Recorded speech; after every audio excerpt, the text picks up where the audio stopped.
Yeah, what's up guys? Hope everybody's doing well. Hey, so pentatonics can be super fun, but people can tend to get intimidated by them very quickly, especially when they hear techniques that like Coltrane and Brecker would do, like pentatonic shifting and super fancy stuff like that. Just like anything, if you take it step by step, it's going to be a lot easier. So we're going to go through a step-by-step process that I've found has worked really well for me over the years. If you want to go deeper into any of this stuff, you're welcome to check out my new course on pentatonics. I just released it with jazz lesson videos. It's jam-packed with a ton of video content. It's going to cover all the step-by-step that we do today and more. All right, so the first step here is going to be knowing the different pentatonic scales you can use. There are actually a bunch of different pentatonic scales that you can use, but the core pentatonics that you're going to end up using are going to be the major and minor pentatonics, as well as the dominant pentatonics. All of these pentatonics have various uses, but there are also some other noteworthy and alternative options. We're going to check that out now.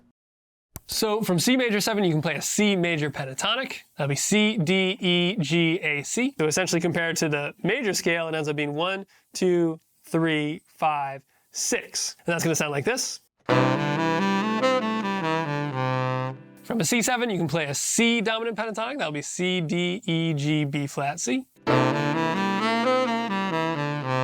For C minor, you can play a C minor pentatonic. That's C, E flat, F, G, B flat, C. And again, the minor and major pentatonics are, modally related. So a C minor pentatonic is going to be the same as an E flat major pentatonic scale, just starting from a different point. On a C7 sus chord, you can play a G minor pentatonic. That's going to be G, B flat, C, D, F, G. Or if you want, you could start it down from C, and then you can play C, D, F, G, B flat, C. On a C half diminished 7, you can play an A flat dominant pentatonic. So if you start that from C, it'll be C, E flat, G flat, A flat, B flat, C. On a C7 flat 9, you can do an A flat dominant pentatonic as well. So again, that'll be C, E flat, G flat, A flat, B flat, C. And the same thing on an altered chord. You can do that same thing. Some less conventional options would be on a C7 flat 9, you could get a Phrygian dominant type of sound by playing C, D flat, E, G, B flat, and then C again. And then on a diminished 7th chord, you can do a diminished type of pentatonic sound. Again, these are less conventional, but could be cool. You can do on a C diminished 7 chord, you can play C, E flat, G flat, A, and then B. And then some noteworthy alternative options on a C major 7 chord, you can actually play an E minor pentatonic. That's a nice sound. On a C7 chord, you can play a C minor pentatonic. Nice sound. On a C minor 7 chord, you can play a G minor pentatonic. On a C minor 7 chord, you can play an F dominant pentatonic. And on a C half diminished 7 chord, you can play an E flat minor pentatonic sound. All right, so all that material is from the course. There's a downloadable PDF workbook that has all that information in all 12 keys as well if you want to check that out. All right, so now that we understand what the pentatonic scales are and what some functions are and where we can use them and how they sound harmonically, let's get into shapes. Getting shapes under your fingers and into your ears, that's very important. We're going to sing them together in a second. But doing that process is going to be essential to getting fluent with being able to improvise cool shapes. Remember, you always want to trust in the process. We're just at step 2 here. It's going to take time, but the more shapes you memorize, the more it's going to help you get fluent with this sound. All right, so for the next pentatonic shape, we're going to step up 1 degree, skip up a degree, then step down a degree. Then we'll do that same 4-note shape, just like the last one. We'll do that same 4-note shape from each degree of the pentatonic scale. So this one is going to sound like this. 1, 2, 3,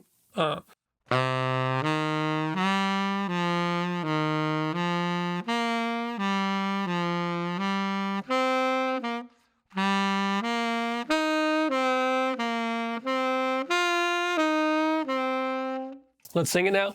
Ba do dee da do do wee da do do wee da do do wee da do do wee do do. All right, now let's go through all the keys on this exercise. We'll take it at a pretty mid-tempo, playing 8th notes. 1 and 2 and 3 and 4.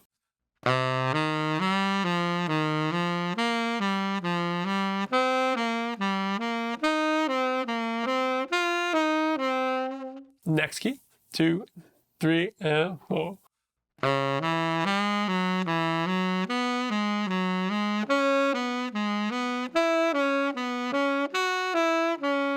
All right, so now step 3, we want to start to get flexible with pentatonics and using pentatonics. So how do we bridge the gap going from just playing some exercises and shapes to actually being able to solo with pentatonics? So the first thing that we're going to do with that is we're going to work on playing repeated rhythms over and over again, but changing the notes of the pentatonics. When it comes to playing lines, one of the big things that people miss is that you want to think rhythm first. You want to be pairing notes to the rhythms that you're hearing. So this is a great exercise that will help you incorporate any concept that you were working, but it works particularly well with pentatonics. So let's check that out now.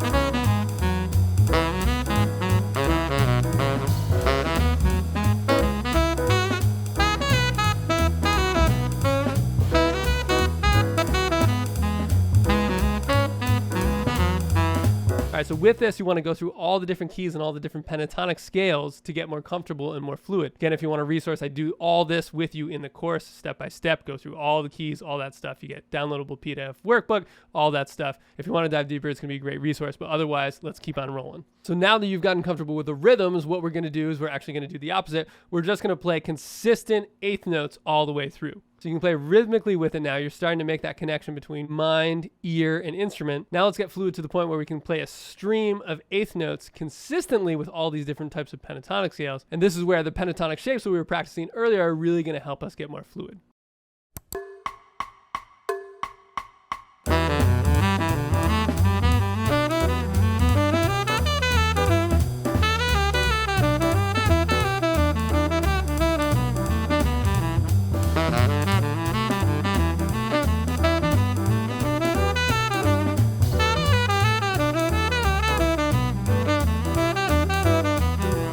So now that we've got the hang of playing pentatonics consistently in one single tonality, now let's have some fun and start to practice using pentatonics in different ways where we start to get into multiple tonalities. So to get us into the concept of pentatonic shifting, which is going to be going into different tonalities in really cool ways, the first step is just going to be playing chromatically up in half steps, then up in whole steps, then up in minor thirds with different shapes. So let's get into the next step of the course. We're going to check that out now.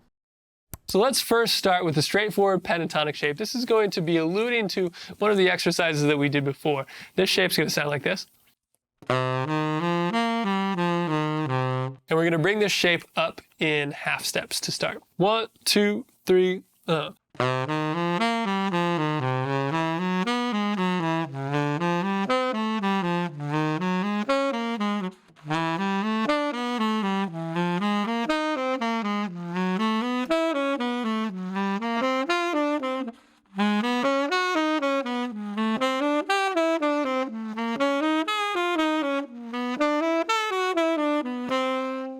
Now let's take it up in whole steps. All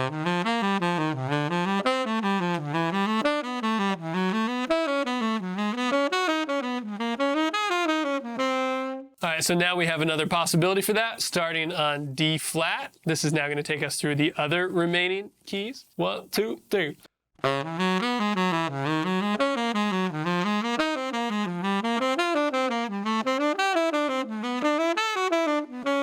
All right, so now let's do this shape in minor thirds. 1, 2, 3. Okay, so now before we get into full-blown pentatonic shifting, let's actually take a step back and let's check out this pentatonic harmony graph, which is going to be a really cool way of getting a sense of what the tension and release will feel like. We're going to check out varying degrees of tension with pentatonic rubs. What we're going to talk about in a second here is there's going to be no right or wrong with creating tension. It's going to be more about your ability to create tension and resolution, as well as your ability to glue together all this shifting. But still, for our ears, and so we can do this in the most controlled way, we want to get a sense of what these rubs sound like. So let's check check that out now with this cool harmony graph that's in the course.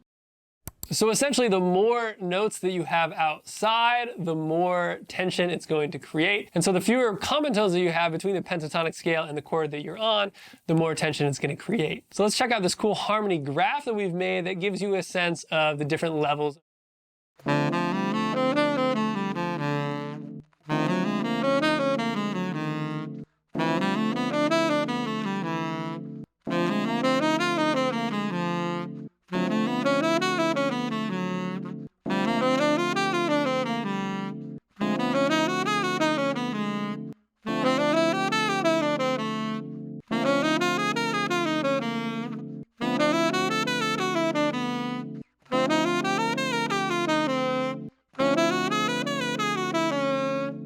Again, with all this stuff, you can get the fully blown out version with hours of content and all this stuff in all 12 keys, like that pentatonic harmony graph. You want to check out the course.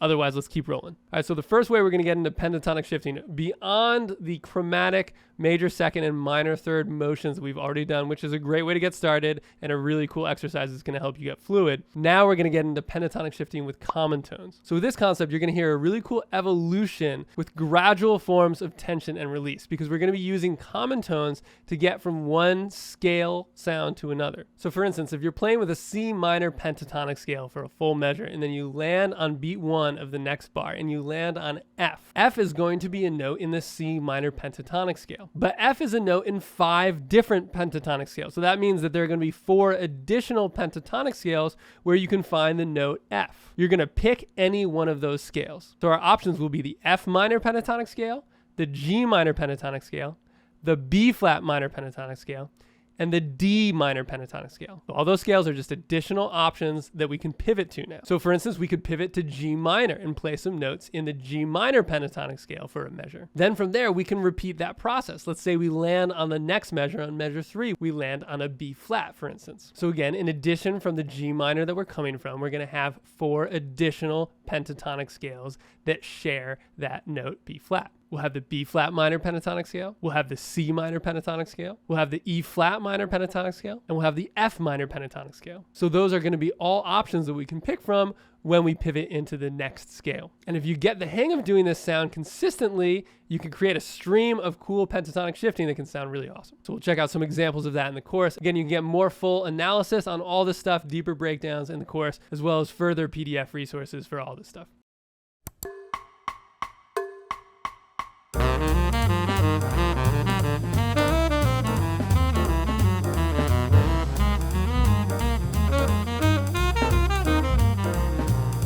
All right, so the next thing we're going to try with pentatonic shifting is going to be shifting with the closest or nearest degree. So that means we play a full measure of pentatonics, and then when we get to the end of the measure of the pentatonics, on the end of 4, in that final 8th note, wherever we're playing there, we're going to get into the next measure by going to a new pentatonic scale. And we're going to get there just through smooth voice leading, going up a half step or down a half step, or just up to whatever the nearest degree of that new scale that we want to shift to is. This is going to be much less smooth sounding than the common tones shifting. So it's going to be a lot more intense. Let's check out what that sounds like looking at a segment in the course.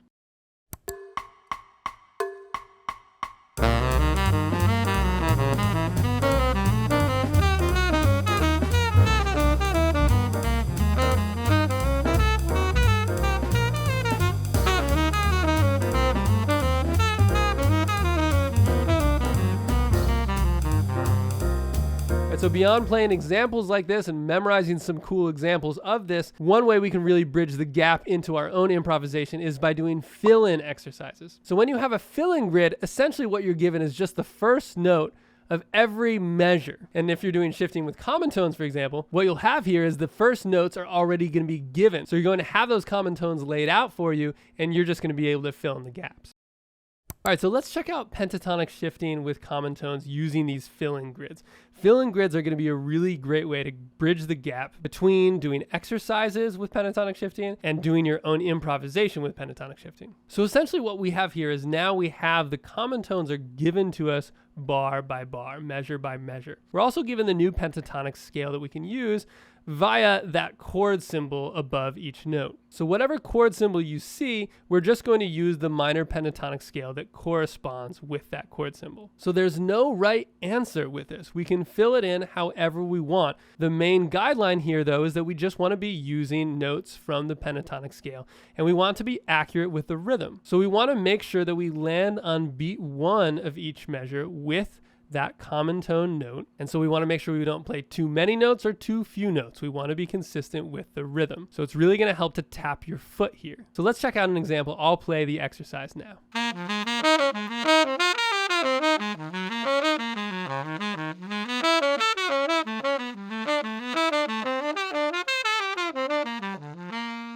All right, so this is a fast version of it. It's going to take you some time to get to the point where you can play through this smoothly. So what you're going to want to do first is just take it one measure at a time. Practice getting from C minor to D minor first. Practice that over and over again, just one measure, and then landing on D minor 7 with the note F. Then practice going from D minor 7 to F minor, one measure at a time. Once you have D minor to F minor and landing on B flat, then see if you can tie together measure 1 through 3. So C minor, then D minor, then F minor, and so on and so forth. Continue that process. Remember, patience and discipline is key. It's not about doing this the fastest, it's about doing it right. And ironically, the slower you take it, the faster you're going to get it down. All right, so now let's check out the same idea with pentatonic shifting, but through the nearest degree.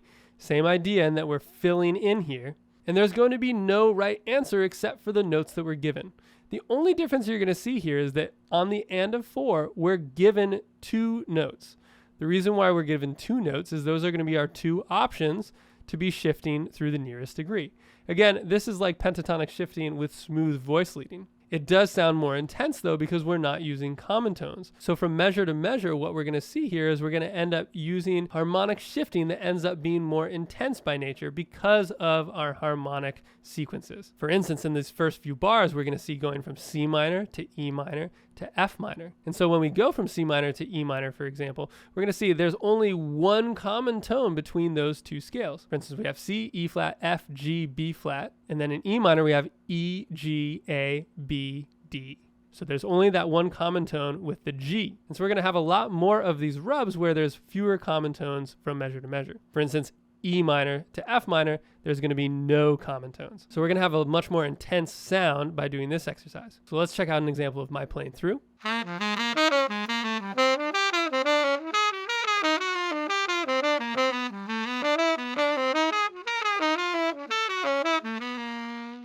right, so remember, you want to take this very slowly. You want to think about the rhythm. You want to take it one measure at a time. Measure 1 to 2, then measure 2 to 3. See if you can connect measure 1 through 3, so on and so forth. Measure 2 to 3, then measure 3 to 4. See if you can connect it all together. All right, so now finally we're going to apply these ideas to a standard. We're going to check out a standard that's analyzed in the course using pentatonic shifting all the way through. First, we're going to do pentatonic shifting that's totally inside the standard. Totally inside all the way through. Then we're going to do a pentatonic shifting approach where we go in and outside, creating tension and resolution. Now, these examples are going to be etudes. They're going to be very deliberate. So ultimately, you're probably going to be able to do this in a more natural way. But when we're practicing, we want to be very deliberate so we can incorporate these concepts more successfully.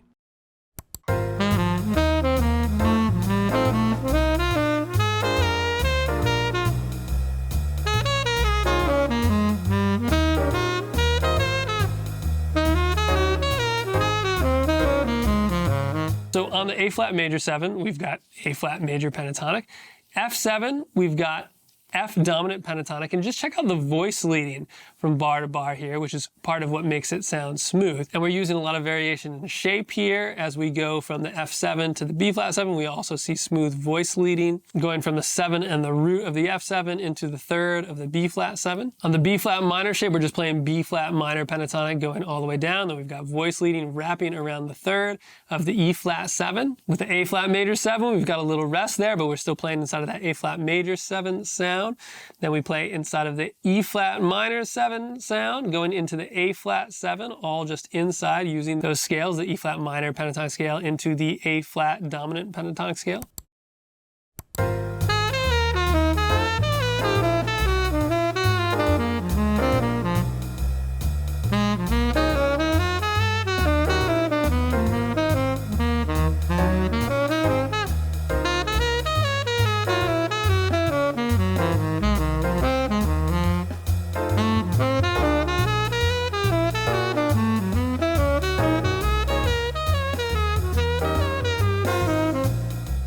we start inside with that A flat major 7, and then we go outside using an E minor pentatonic sound for a couple of beats, then B minor pentatonic. So with that shift in the second measure, we're just shifting using a common tone. So that E is our anchor point. That's going to be the common tone between E minor and B minor pentatonic.